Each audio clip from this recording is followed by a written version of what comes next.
this now, and then I will do it again at the end. I know we have a lot of guests with us, but what I want to make sure I do is record all the voting members that are present. Connie Heyer was our secretary. She's been on this board for some time and she has retired. So we no longer have a secretary. I think I saw Erin on here, Erin Miller, who took her place at Union Hospital. So welcome, Erin. I see Noel, Mike Giratoni. Is Mike on yet? Yes. Okay, thanks, Mike. Janet Couch.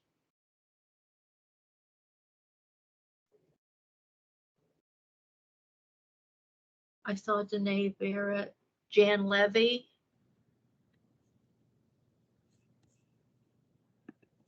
Lisa Johnson.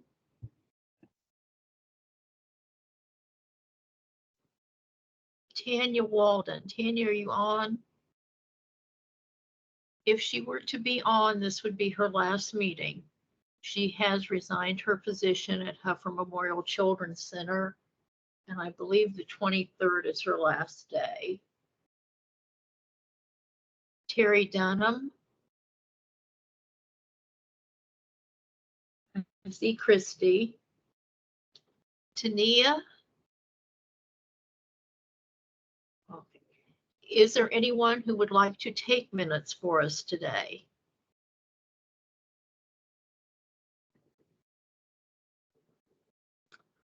I will jot down notes. They will not be as detailed as Connie did because she did a great job.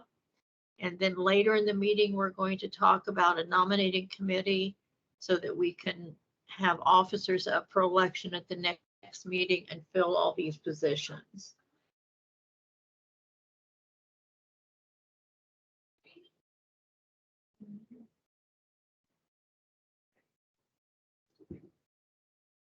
I believe we need one more person to join us to have a quorum, so I'm not going to ask about approval for the minutes because we don't have a quorum to officially approve them.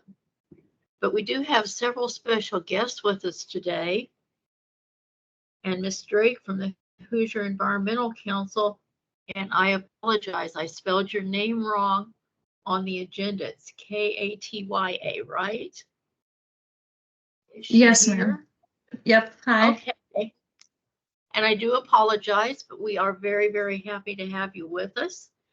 And I think you're going to talk to us about some healthy spaces and healthy children's program. Yeah. I want to lead by saying that I cannot stay for this whole meeting. I'll give my presentation. I'll stay on for a couple minutes to address questions, but I unfortunately have some other things to attend to. But first, let me say thank you guys for having me, allowing me to be here.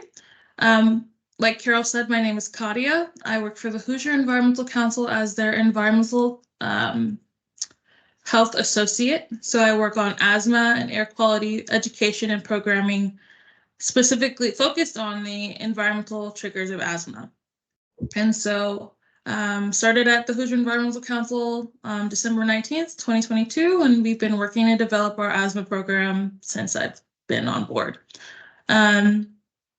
So the Healthy Spaces Happy Children program is targeted at childcare providers with the goal of helping them to improve their space, right? It's not a penalty. It's no assumptions that they're not doing, or making their space environmentally safe, right? There's none of that. It's just to help build them up and make them as, environmentally friendly and environmentally safe for children, to help the children thrive and to be the best version of themselves, right? Because they're our future. So the program, I'll work through the process with you. So let's say I'm a child care provider. I'm interested in the program. I'll submit a self-assessment or a self-interest form. They'll fill that out, just some general questions. Who are you? Who's the director? Location, address, all of that fun stuff, right? Then they'll get an email after submitting that application or interest form with the program packet and the self-assessment checklist, right? The checklist has 3 areas. So there's 3 levels in the program: silver, gold, and platinum. Within each area, there's three overarching categories: lead, environmental asthma triggers, and chemical management. And each of these, and they're all the same for each level, right? So like environmental asthma triggers, lead, chemical management.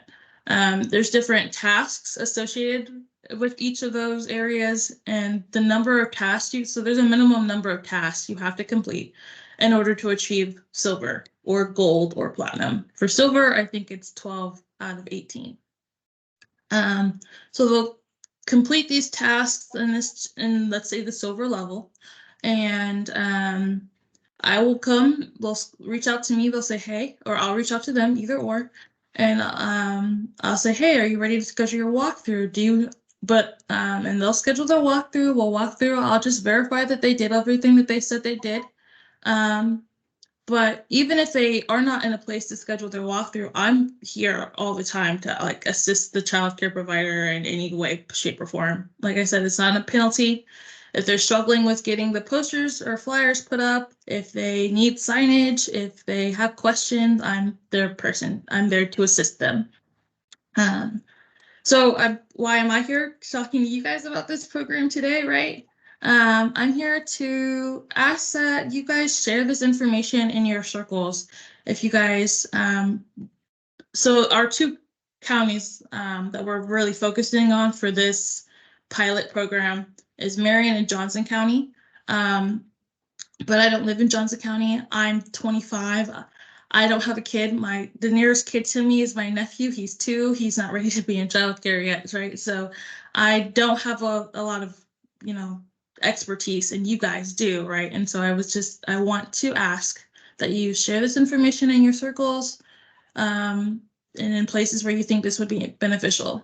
I will drop the link to our webpage in the chat, and Carol, I can send you an email with some information that, if you have time, can share with everybody who's here in attendance today. That will help give them some information. Yeah. Are you only wanting this distributed to the 2 counties that you're starting with, the pilot right counties? Yeah, since I am the person to go do the walkthrough assessments, right? We're just trying to keep it a little local for right now. So the idea was 1 city, 1 metropolitan area, and then 1 maybe more rural area. But eventually we plan to keep expanding this program, right? It's not, right now it is limited to Marion and Johnson County, but in the future we hope to expand out to more counties and more areas. Johnson and what other county? Marion, so Indianapolis, yeah, this area. Do you want me to send them to everyone, or only directors that are in those 2 counties?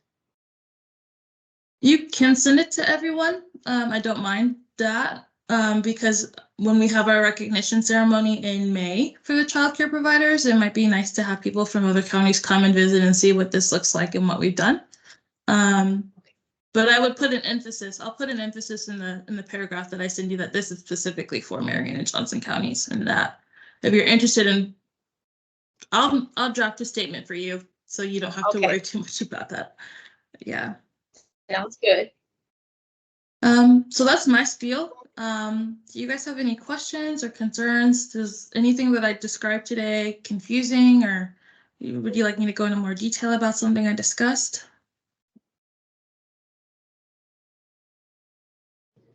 Was there a website that we could get more information on it? Yes, I'll put the website in the chat now. There you go. You guys should see that now.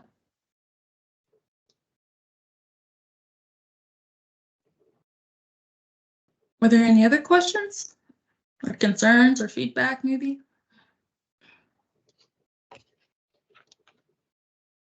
Well, thank you guys for your time. I really appreciate it. I'll also leave my name and my phone number and email in the chat in case someone else has questions or has concerns about the details. Okay, we appreciate you being with us, and maybe you can return when it expands beyond the 2 counties. I will. Looking forward to it. Okay. Thank you. Mackenzie, I believe she's with us. Mackenzie Howland, I believe, Director of Early Childhood Education Observation Systems with the Council for Professional Recognition. Thank you, Carol. I know the title's a mouthful sometimes. It is. So good to be with you. I'm joined by my colleague, Vicki Brzezinski, who I will introduce in a second, but I was hoping to share my screen if that's all right. We just have a few slides to walk through with you all. So let me just get that up and then I will get started. Okay. Does everyone see my screen? Okay. Okay, great. So we are here to talk to you all today about specifically the CDA credential, but in particular the PD specialist role that is an integral part of the CDA credential. As I mentioned, my name is Mackenzie Pelland and I'm joined by Vicki.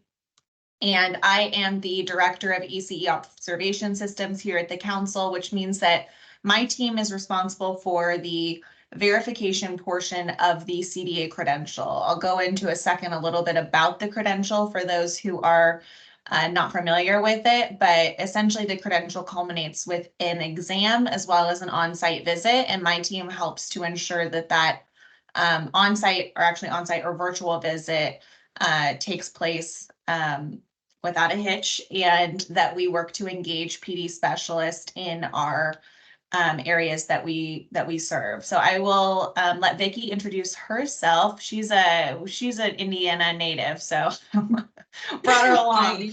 Good afternoon. My name is Vicki Brzezinski. I am here in Indiana currently. I'm up here in Westfield, up in Hamilton County. So happy to be here with you all. And yes, I recently joined the council as part of the ECE observation team, and happy to just be part of this work and supporting PDSs and any questions or concerns that come in for the team. So happy to be here. Thanks, Vicki. Welcome. So our objectives for this short presentation or conversation with you all today is to identify the PD specialist role in the CDA credentialing process and just talk a little bit about the CDA and what it is and essentially who we are as the council, and then potentially inspire you to either become a PDS if you're interested or to just share this information with your network. We are working within systems in various states, but particularly with Indiana. We've been working really closely with OE CASEL, with Indiana AEYC, and some of the various CCR&Rs. And the thing that keeps coming up over and over again is we need more PD specialists in the state of Indiana, particularly more PD specialists who speak Spanish. So we're doing our best to get the word out there. We're joining various meetings, trying to, infiltrate into different systems and listservs. And we thought, this meeting in particular, there'd be like no better place to share this information and kind of like sound the call in terms of a request to get more PD specialists endorsed in Indiana. So first and foremost, the CDA process, and particularly the PD specialist. If you are not familiar with the CDA is the most widely recognized credential in early childhood education. We consider it a key stepping stone on the path of career advancement in early childhood because a lot of state systems have an articulation agreement where if a candidate were to be credentialed with their CDA, they could then potentially apply for an AA or a BA and receive credits towards obtaining their AA or BA. So that's why we call it the best first step in an early educator's career.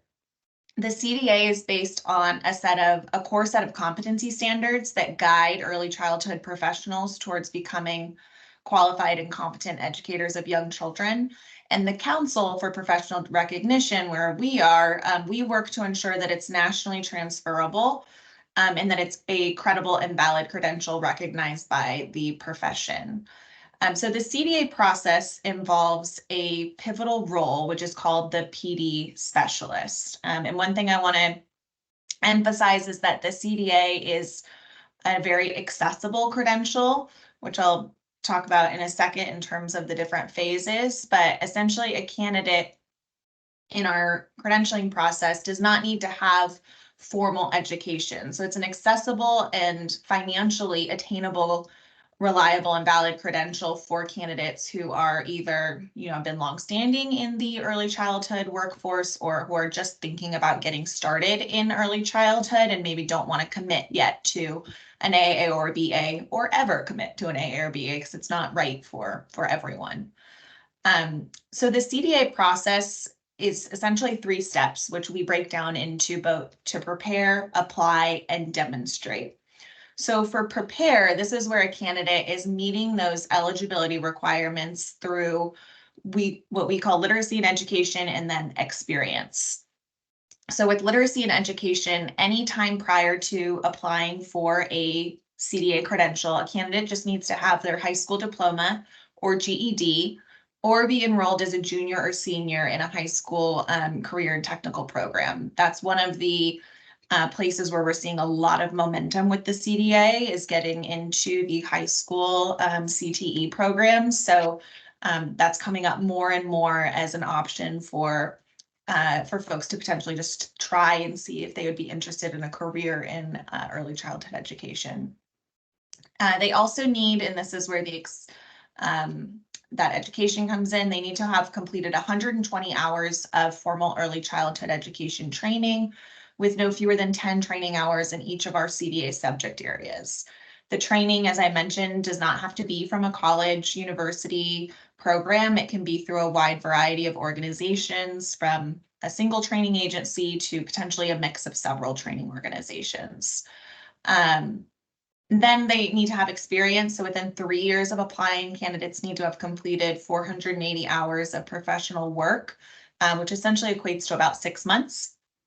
And then they also need to prepare a professional portfolio, which is the documentation stage.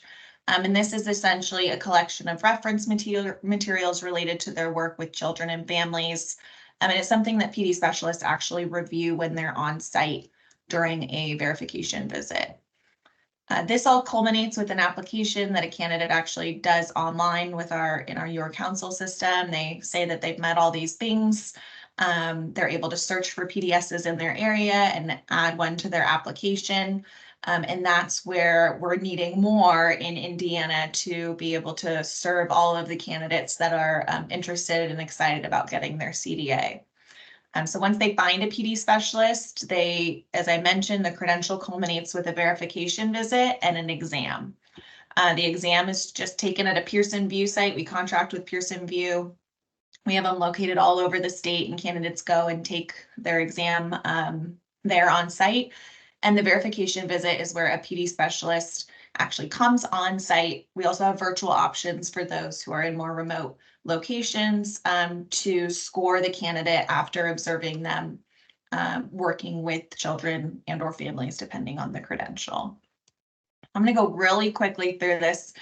Is that I just wanted to give you a little bit more information about what that verification visit looks like in case you're interested or you get any questions. The verification visit is inclusive of what we call it an ROR model, but review, observe, reflect. So the review is actually reviewing that documentation piece, the professional portfolio that the candidate created. Observe is you're observing the candidate for 2 hours working as a lead teacher with children. And then reflect is actually a really special part of the CDA process. It's where the PD specialist and the candidate actually talk through areas of strength and growth. And the candidate actually leaves with a set of professional goals at the end of that conversation after talking through with the PD specialist. So I'm going to go just through in terms of like who are PD specialists. They are degreed early childhood professionals. We ensure that they have expertise in early childhood, which is most everyone on this call, I assume, and probably a lot of folks in your network, to assess CDA candidates' competencies and to be able to facilitate that reflective dialogue with the with the candidate. Most are recognized for their professional contributions to the field and have been previous mentors or coaches, fostering the growth of individuals. So in terms of who makes a great PD specialist, honestly, it's like your network, your community, folks on this call. It's people who enjoy working with and mentoring new folks, like people who understand the dynamics of classroom teacher observations and who really are wanting to work with aspiring ECE professionals and help to advance the early childhood workforce. There's a few benefits to being a professional development specialist. One of the things that I love about the PD specialist community is that we have about 4,000 PDSs across the country. And once you're a PDS, you are in a community group with all of them online, but you're also able to make connections with PDSs across the country. We have little chats that we have with all of them. We do virtual coffee chats. So it's really a fun and just really energized community that's focused on the early childhood workforce. You're also receive a $100 honorarium for each visit, which is a recognition for the work and time put into the verification visit. And then I'll just quickly go over our eligibility requirements, and then maybe do like 2 more minutes because I also have a link to send out, is that we do require that the PD specialist has experience working with children birth to 5 years in the age of the endorsement, birth to 5 years of age in the setting in which they're applying for. And I'll go over that in a second because we have different credential types depending on different settings in which a candidate works. We also require a bachelor's or associate's degree in early childhood education, elementary ed, home ec, or related field. The degree just has to include at minimum 18 semester or 24 quarter hours of coursework in early childhood education or child development. I want to note that our application is kind of confusing and people will think that they have to input all of the courses they've taken. We just ask that if your diploma doesn't say like early childhood education, you just upload a transcript and we actually do the work of ensuring that your coursework meets these requirements. And then lastly, like you just need to have an active email address, access to the internet. All of our scheduling takes place online, so we do require that. And just an understanding of local and national standards and requirements for childcare programs, which I feel like most everyone on this call would meet that. In terms of types of endorsements, if you're not familiar with the credential, I just wanted to call out that we do have 4 different types of CDA credentials. We have center-based infant toddler, center-based preschool, a family child care credential, as well as a home visitor credential. In order to be eligible to be a PDS for those different endorsement types, you just need to have had work experience working in or with either center-based infant toddler, center-based preschool, in a family child care program, or in a home visiting program. So when you upload your work experience on the application, that would be where we would just see, you would kind of pick one to apply to, and then you could potentially apply for additional endorsements after. We have a pretty easy process to be able to request additional endorsements, and we have tons of PDSs who are endorsed for more than one of the CDA credential types. And then I quickly just wanted to flag the different payment designations that are available to PD specialists. So the one I mentioned is probably what's most common to everyone, is an honorarium payment. That means that the $100 honorarium gets directly paid to the PD specialist individually. We also have what's called a volunteer payment designation, which is exactly what it sounds. It means that there is no payment remitted for the visit.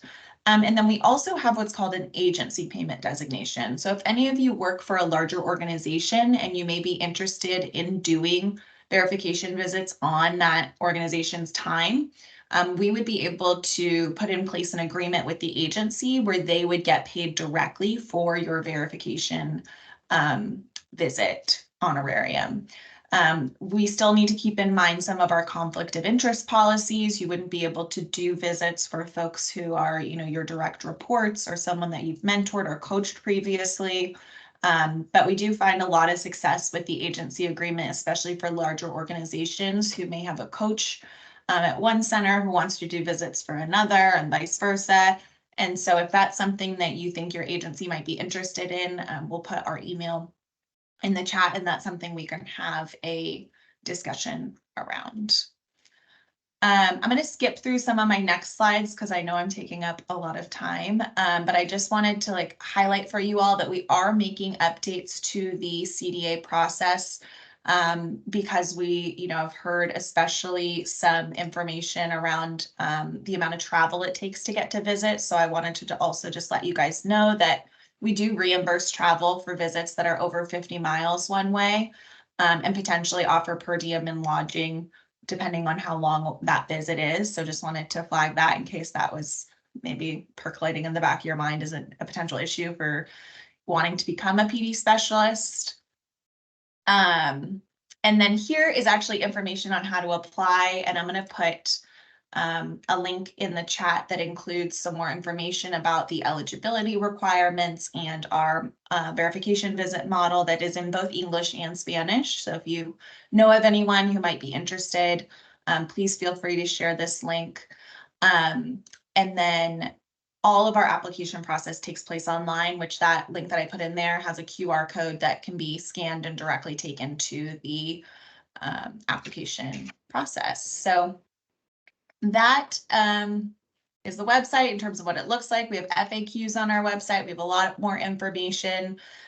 We also have an alumni network that is kind of a deceiving name, but if you're not interested in being a PDS but are wanting to get more information about the CDA or just kind of see what's going on, this councilcan.org is a great resource. We have a ton of different communities on there that you can join and kind of join our discussion boards. It's where all of our webinars are posted. So I always put in a little plug about CAN if you're interested. And I've been doing a lot of talking, so I want to pause and just see if there's any questions about anything that we talked through. And I'm also going to put my email in the chat so that if anything comes up after, you can definitely feel free to send us an email.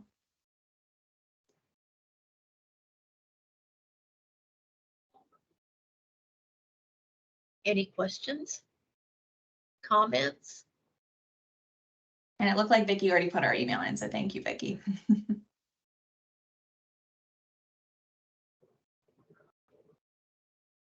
Well, thank you for being with us.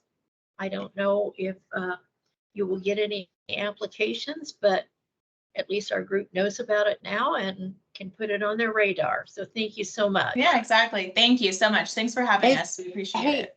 is there any way I can't see, did you put your specific emails in here?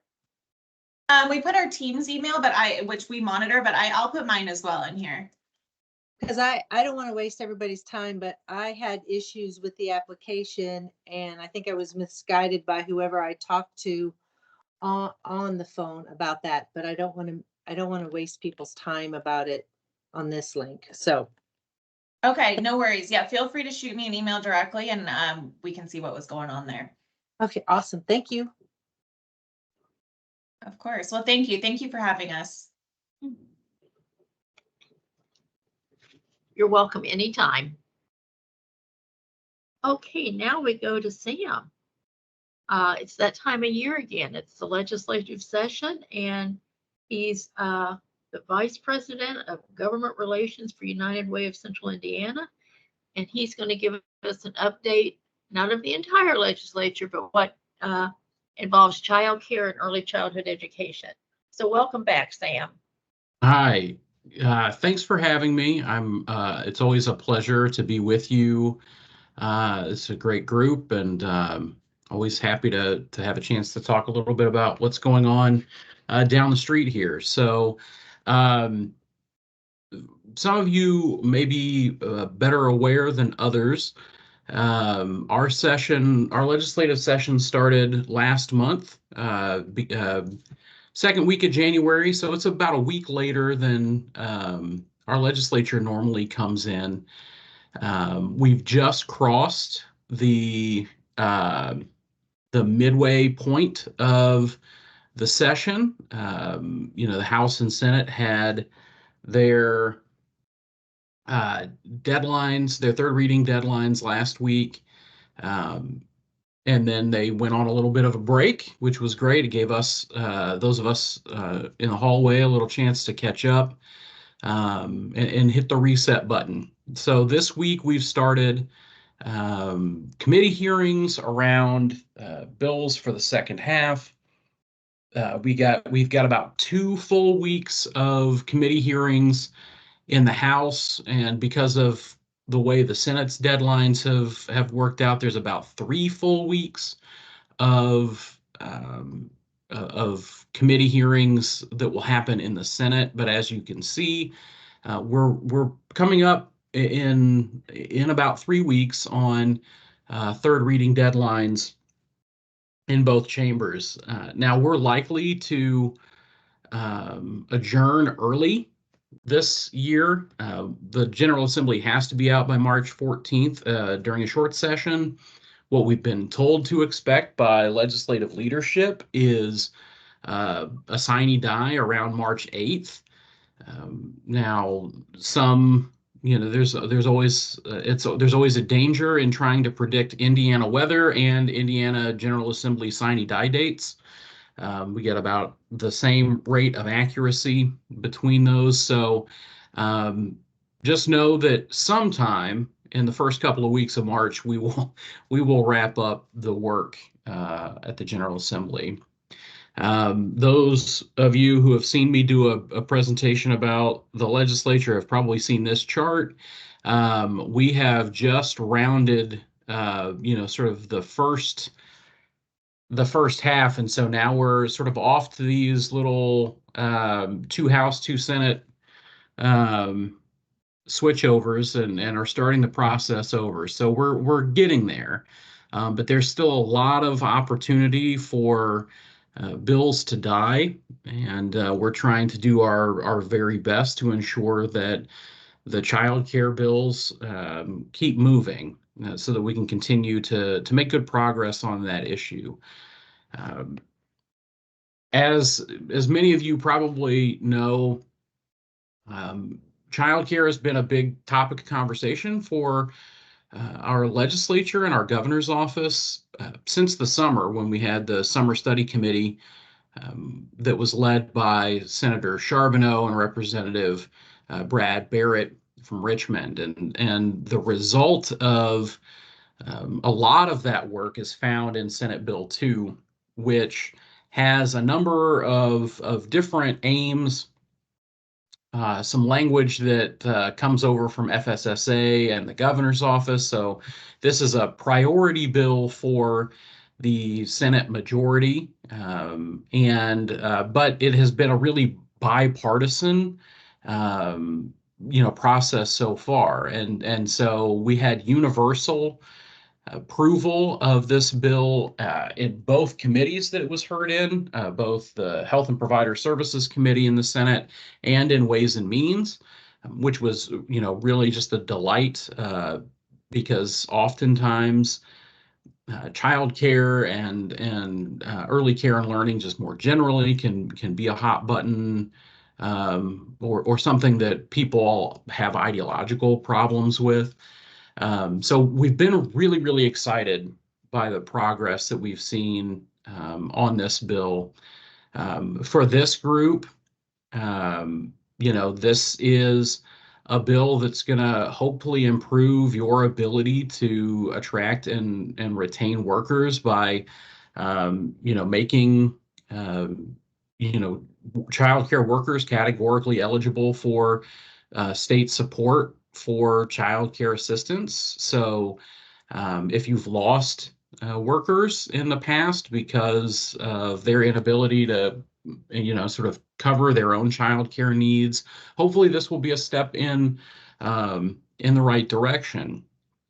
And so this is also going to be an opportunity for us to really highlight the importance of data and by extension, the insufficiency of a lot of the subsidy levels and reimbursement rates that, centers are facing, really providers of all types are facing at the moment, and help us build more of a case for increased financial support for child care providers, the supply side of the equation, as we're also trying to figure out how we ensure that the child care demand side through affordability are taken care of. So this bill, as I mentioned, huge bipartisan support for 48-1 in the third reading vote in the Senate. I realize my intern has put House on here instead of Senate.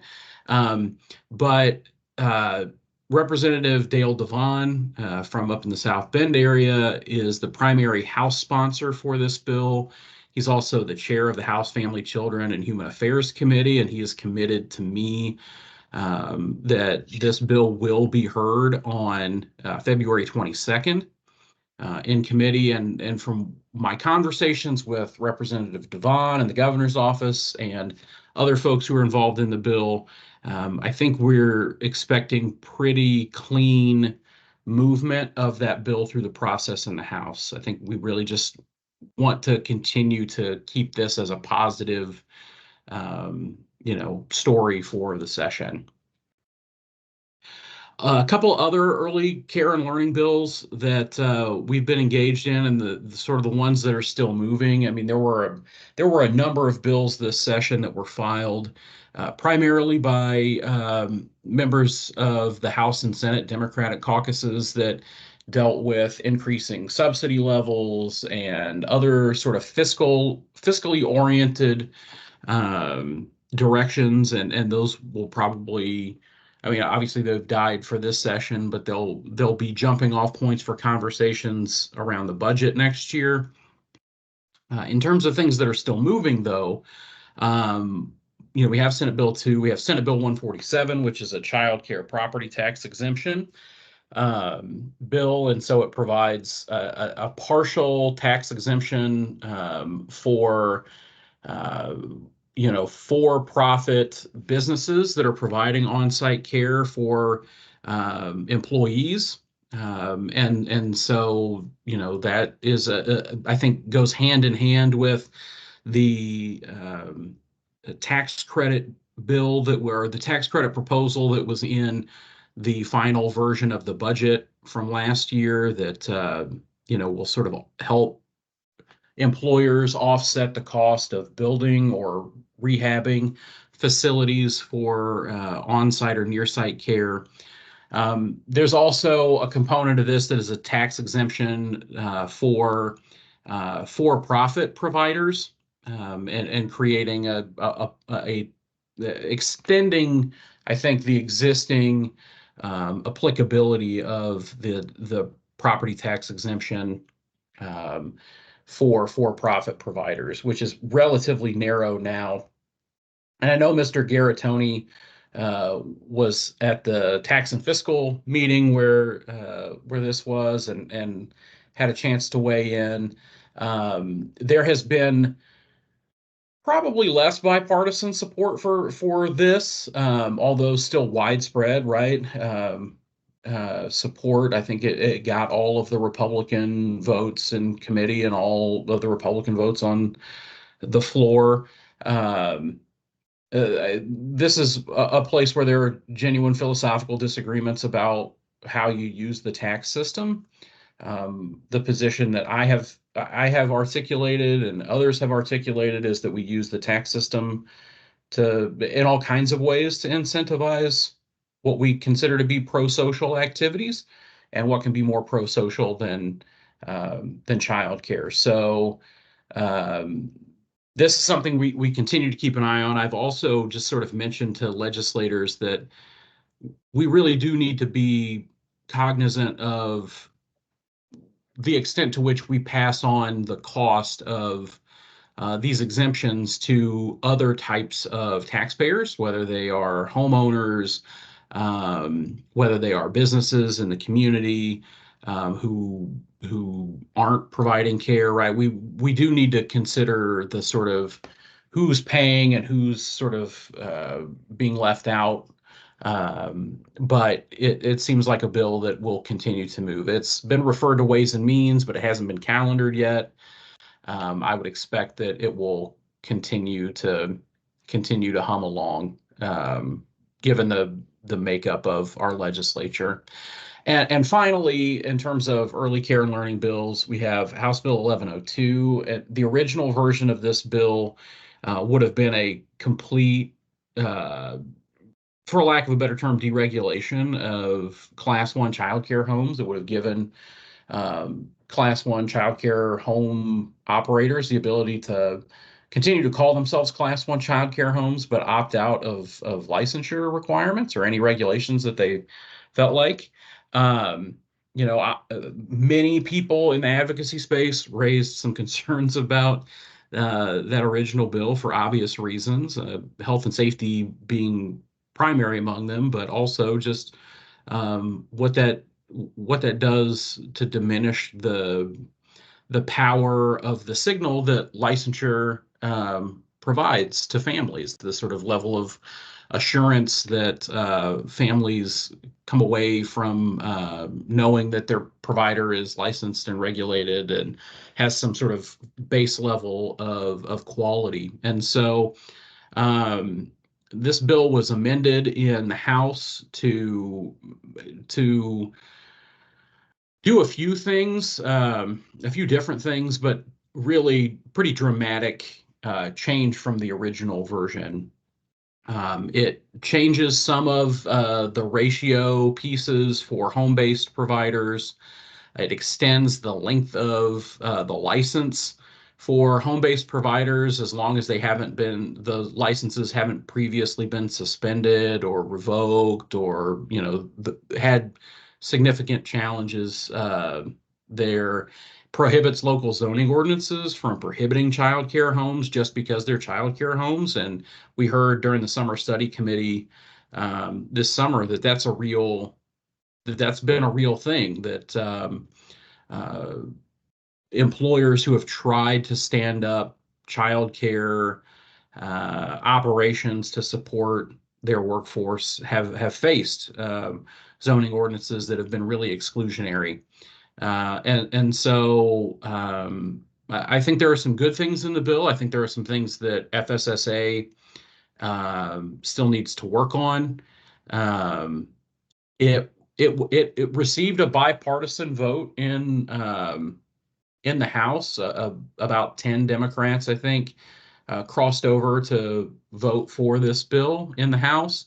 I would expect a couple, at least, Democrats will vote for it in the Senate.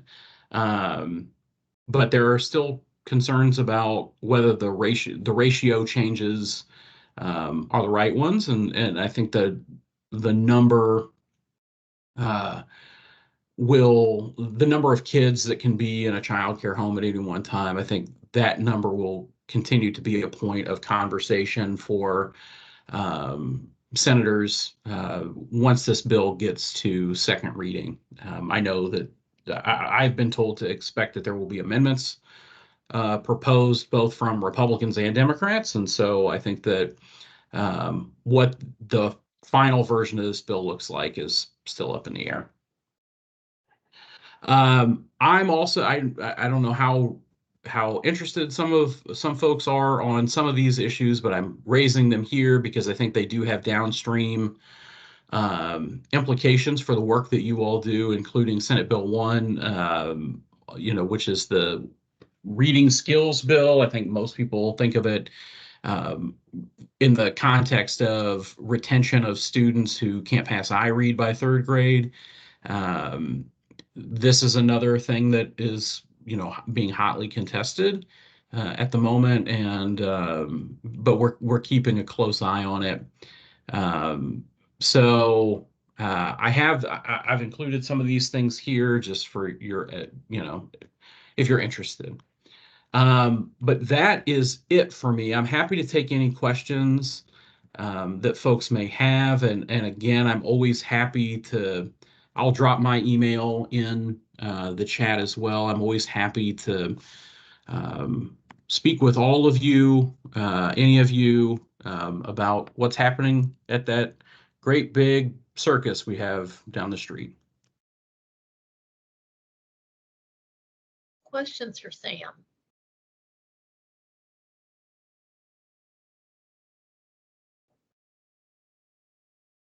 Carol, Going I'll. back to One 2, quick comment. Oh, sure. could you go into a little more detail? What's that? Senate Bill 2, when it's Sure. talking about reorganization, I don't remember the exact wording. Could you go Yeah, into a little more so detail on what that means and what does it mean to have financial assistance for childcare workers for childcare? sure, yeah. So a couple of things about Senate Bill 2. One, you may remember from the last legislative session, there was a requirement put on ELAC that they do a sort of third-party review of the regulatory environment for childcare that looks at licensure and all of the different pieces, right? Part of this has been the past equality conversation. What we're trying to do in this is also move up the timeline for when that, the speed at which that review happens, and requiring FSSA to adopt new rules in response to the recommendations, right? So I think what many of us have seen, not just from FSSA, but from other state agencies, is an advisory body or some group is tasked with creating recommendations, and then the agency sort of just takes them and says thanks and sticks them on a shelf, right? And they don't do anything in response to all the work that has been done.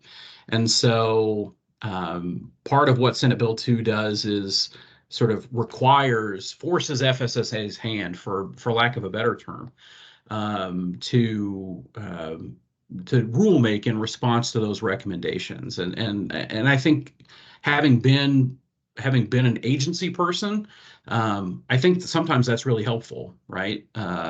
To make that requirement. In terms of the financial support, so this is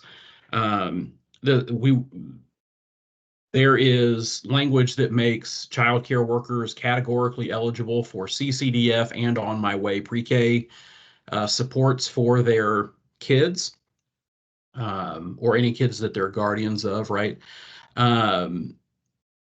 One thing that also came up in the summer study committee that didn't make it into this bill, but we've gotten accomplished administratively, is expanding the types and numbers of childcare credentials that are now eligible for the state's next level jobs and workforce ready grant programs. So now there will be an expanded list of certificate and degree credentials that can be accessed at tuition free for childcare workers. So again, another way to try to do some financial supports or sort of like cost offsets for childcare workers.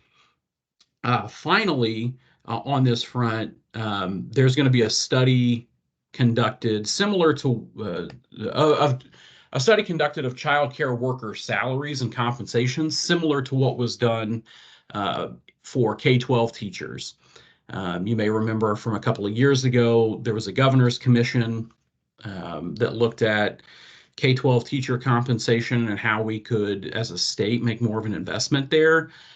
We're trying to tee up a similar conversation for the 2025 budget session so that we can find ways to more meaningfully support childcare workers, the childcare workforce, and providers, as well. So those three things sort of working together are what I like to refer to as a down payment on asking the state to make more of an investment in the people side of the business. Okay, thank you. Any other questions for Sam? Hey, Carol, this is Mike. Yeah, Mike. I just got one thing to add to Sam's material or Sam's comments. The one thing, being relatively newly engaged in this process, is that I would encourage people to get involved. The legislators, they want to do good work, but they just have so many different topics that they do not know what's going on with us. And if we sit back passively waiting for them to ask us what our thoughts are, It's not going to happen. So with Senate Bill 2 and Senate Bill 1, or was it 147? You Yep. know, we've got to see who's on that list and contact your senator. And then, well, it passed the Senate, didn't it? What you It said? did pass the Senate, so Okay, so now we it's- move to the House. So we got to Yeah. just if we wanted this to happen, we have to contact our House representatives and tell them and help educate them because Yeah. they're not going to call us and ask us for our opinion. We've got to show up. Yeah. This would be significant for anybody who's a for-profit entity to be exempt from property tax. It would be significant because we're at such a disadvantage compared to the tax exempt providers. And it's not a competition, it's a huge extra cost that we're bearing. That'd be nice to at least have that be removed. Anyway, thank you.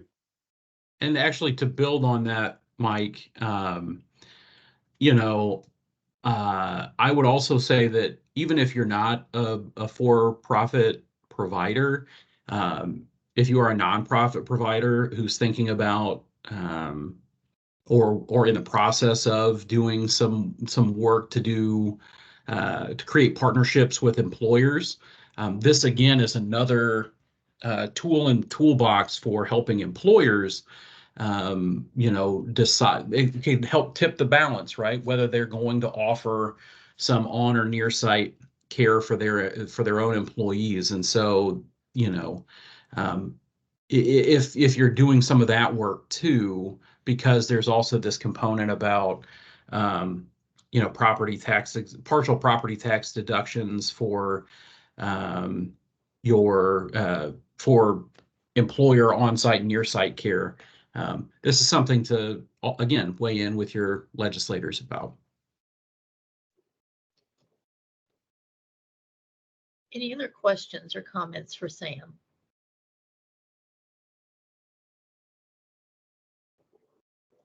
Always very informative having you here. Carol, Always. I'll email you the PowerPoint, and you're welcome to share it out with the group if you'd like.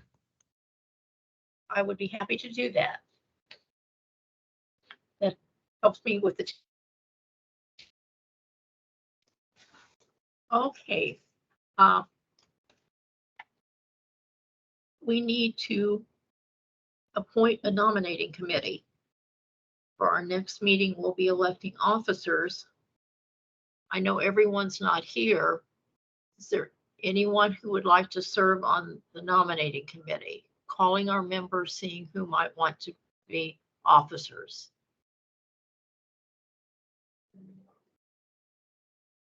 It's really, really hard to hear everyone talking at once.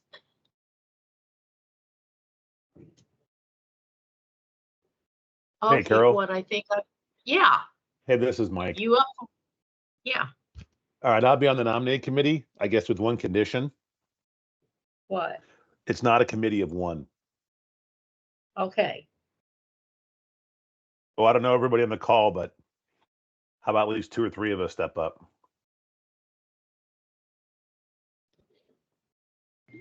I'll be I glad think to Terry help. Dunham. Oh, go ahead. Who said that? This is Christy. I'll help. Thanks, Christy. Can we maybe get one more?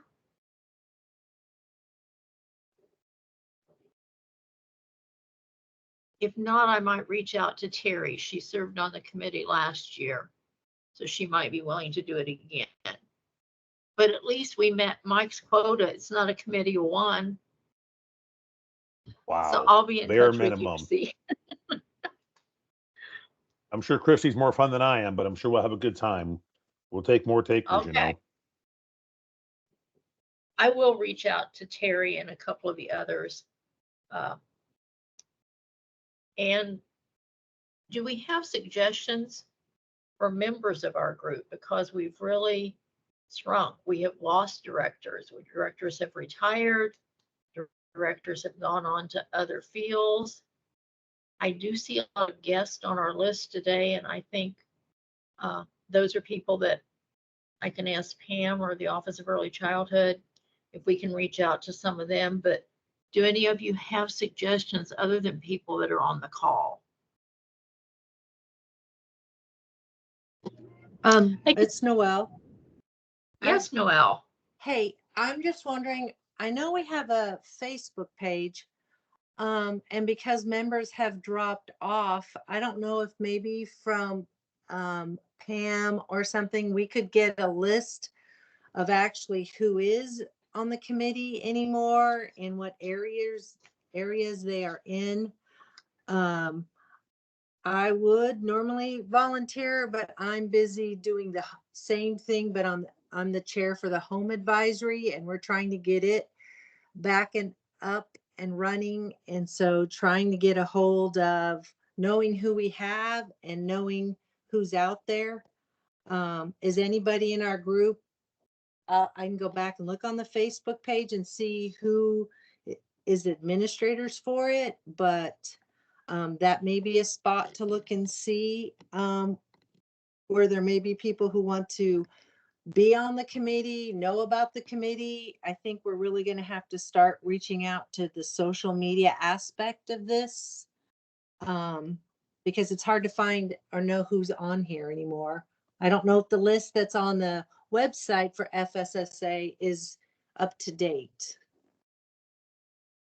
It is on the website. It's up to date, Okay, except for the 2 people that we have lost. Connie's still on there. She was still on the committee till the end of last month. And Tanya is not on the call today, but officially she's still in the group until the 23rd when she's resigning for her position. What I also need to do, and that's why I was so careful to take attendance, is to see how many people have not been attending, because there is a limit of meetings you can miss and still be a voting member according to our bylaws. right. And I will also talk to Pam about the Facebook page. I don't know who takes care of that for the center directors. I don't know who set it up. I don't know who keeps it updated. I'll look, and I mean, I can look if me looking on Facebook and helping with part of that helps Mike and Christy be part of that committee, then you could put me in that group. So then Mike has met the quota of 3 of us. Okay. Thank you, Noel. And while we're talking about it, I'm going to go through the list once again of the people that I don't see on the meeting. Janet Couch, Jan Levy, Lisa Johnson, Terry Dunham. Okay. Well, we did get enough people on that we can take a vote. The minutes went out with the announcement. Does anyone have any additions or corrections to the minutes? These would have been the November minutes. I'm having a real hard time actually getting the minutes and seeing the minutes. How are they being sent out? I sent them with an attachment. I sent the link that Pam sent me, and I sent an attachment with the agenda and the minutes. I can't seem to open that. I will try again. And if everyone else was having a problem too, we can table the minutes till the next meeting, and I can send them out with some of the things from this meeting and not attached to the link to make sure everybody gets them. I'll send 2 sets of minutes, the one from November and the one from today. If we will you just have take if there's enough to do the vote while we have everybody, I would say do the vote, not just based on okay. me.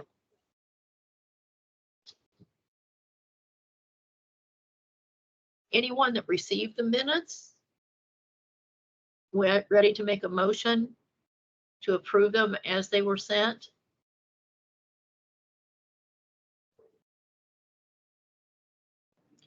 I received them. This is Tania Harrison. Thanks, Tania. I make a motion to approve. Okay. Is there a second?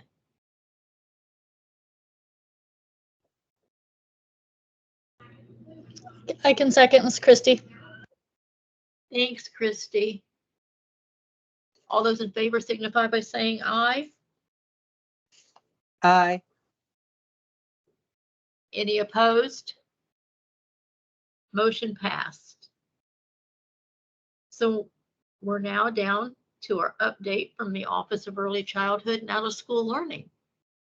What great news do you have for us? Oh, we have all kinds of great news. For those of you, Oh. for those of you who don't know me, I'm Nancy Chu. I'm one of the regional managers for OE-CASEL. We also have Elizabeth Heyer, who's a regional manager, and we have Annette Jones, who is one of our emerging provider specialists, which is a newer position in our agency. She helps those up and coming brand new programs get ready for the inspection, helps them through the process. So she's been a busy girl. She's been very busy. So I'll be real quick because I know, time's pretty much up, but I dropped some links early in the chat. So when I first logged on, the first link is Early Care and Education Transformation, which is helping grow system capacity and increase high quality programs. So that link will take you to our webpage.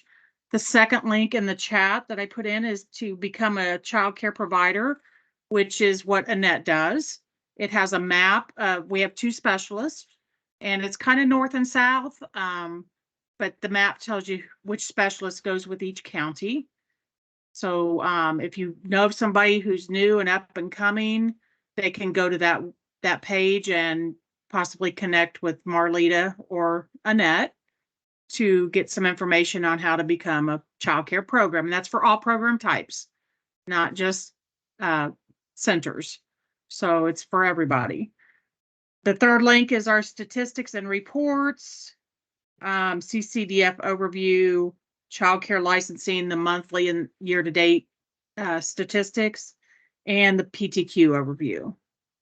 And then the fourth link in the chat is licensed Child Care Center Advisory Board meeting schedule. So the meetings are on that link. So and we do have, for those of you in the southwest eastern part of the state, we had a consultant, Jordan Stout. He resigned and moved on into other things. He's going to become a mortician. So, yes. So I do have somebody hired, and she starts Monday. So she will be in training for 2 to 3 months. And until then, anybody down in the Southeast region who had Jordan can reach out to me. We do have the Northwest team is hiring an LLEP consultant, legally licensed exempt. And that person also starts Monday. And then our Southwest team has a new homes consultant who also starts Monday. So we have 3 new consultants starting on Monday. And I don't know, Annette, do you want to add anything about the emerging provider specialists or? No, just make sure they fill out that form, the referral form, the link that Nancy provided, and one of us will get back to them as soon as possible. I'm sorry, Nancy, I'm not seeing the links in the chat. Is it just me or is anybody? They're very early in the chat. I know that when I posted them, I can put them in there again. I'm looking right I can at see them. them. Yeah, I can see them. They're at 12:49 is when she posted them, if that helps. It's very early. Oh, I didn't sign on till 1 o'clock. Okay, so do I need to repost them then? Or can you see them? I cannot. If you wouldn't mind, Okay, that'd be I'll great. repost them. No, I can repost them. No problem. Sorry about that. No, you're getting my technology skills honed in. And also, if you want to follow what Sam was talking about, iga.in.gov, if you want to follow those bills.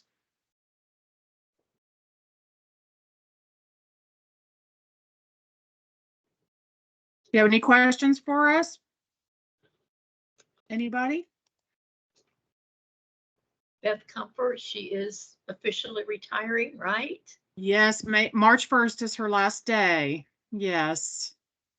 It's a sad day for us. But we're happy to Thank have you, Sarah. Elizabeth. Elizabeth is wonderful. So we're happy to have her. Well, welcome aboard.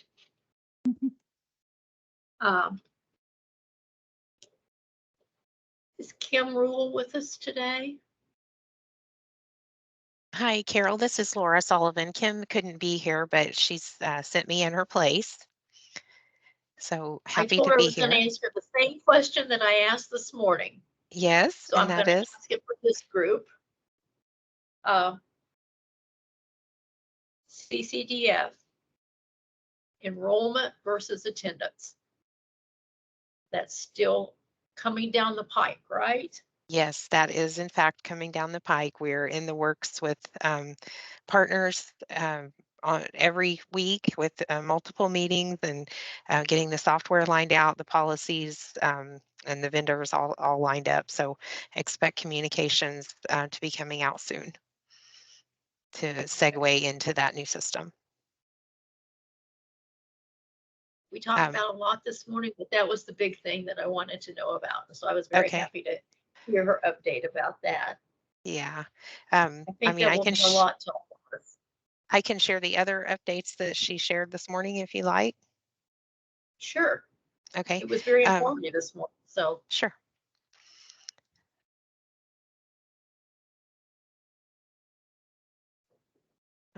So what we have are also some new staff that are starting. Our policy team, I'm excited to announce, has expanded. And so we have onboarded 2 senior policy consultants, one in the north and one in central. We are still searching for that senior policy consultant position in the south. We have onboarded a couple of new policy consultants. So up in the northern section, Andrea De Jesus is added, and also Michaela McCargue is in the south, along with Melissa Turner in the, I guess, southeast in the central, I guess. And so we're excited for that. And then still, I think one more policy consultant in the central that we'll be adding as well. So much needed help in our unit to get all of the work done. We do have a revised CCDF policy manual coming soon to the FSSA website. It did go into effect on January 29th, and a few updates there. We're getting those eligibility offices trained on implementing those new policies. So if you do have any questions once it comes up on the website, please reach out to your policy consultants. And then those enrollment-free reimbursements that we've talked about, there are some additional details coming in the next few weeks, and they will update. We have updated the fee and enrollment calculation to capture more accurate enrollment counts. So more to come on that very shortly. And I can go through some of those policy updates if you think it's pertinent, Carol, or I know we're over time. does anyone have any specific questions about changes with CCDF?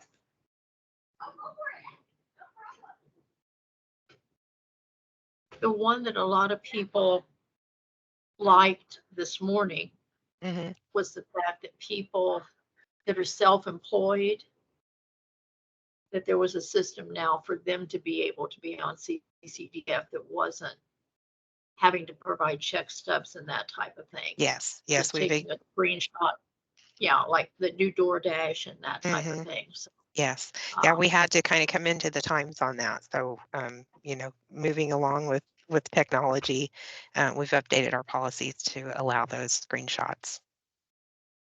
Yeah. What is the latest timeline for the attendance versus the enrollment to come out? Pay by enrollment.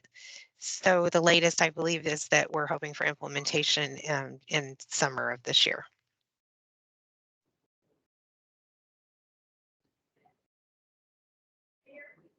I know that will save us a lot of time of having someone at the desk trying to catch everyone, and that's the hope. Be nice not to have to do back swipes and call-ins and all of that. Yes, we're very excited. Very excited. Any other questions?